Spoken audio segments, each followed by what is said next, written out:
umewapa sifa sana wachezaji wako. Na sasa tunahamia upande wa watani zako Young African. Kuna wataalamu pale kibao, Pacome Zouzoua sio mgeni, lakini kuna Starboy Alan Okello ambaye ni ingizo hatari katika kikosi cha Young Africans.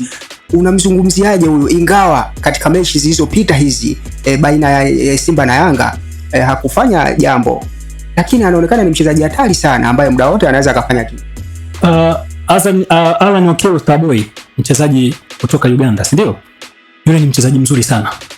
Hilo mimi siwezi kukataa, na pamoja mimi kweli ni Simba Sports Club, lakini siwezi kuizungumzia vibaya Yanga. Kama kuna wachezaji wanafanya vizuri katika timu ya Yanga, I suppose niweze kuwazungumzia vizuri. Alan Okello ni mchezaji hatari, ni mchezaji mzuri.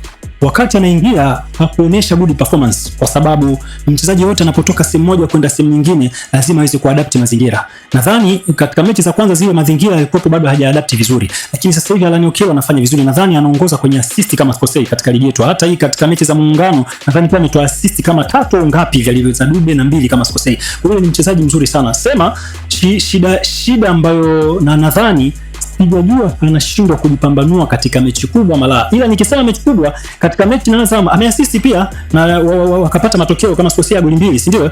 Sasa na mechi za Simba ambazo amecheza, michezo ya kwanza nadhani Zanzibar, michezo ya pili hakuonesha kitu. Huenda ikawa wachezaji wa Simba wamefanya marking vizuri na mchezaji amala. Ila ni mchezaji mzuri sana, ni mchezaji hatari. Unajua Yanga pale kuna wachezaji wazuri sana na kuna wachezaji ambao mimi ninawaogopa vibaya mno. Ukweli katika Yanga nzima mimi namuogopa Maxim Nzengeli. Yule mtu ni hatari. Yule mchezaji hatoki.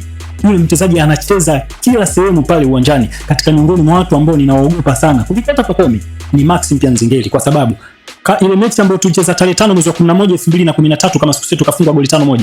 Yule dogo alifunga goli 2 na alikuwa na performance kubwa sana. Na michezo yote hii, na hata juzi pia unajua alicheza vizuri sana. Sema niyo basi tu kwa sababu Simba waliweza kuwasoma vizuri.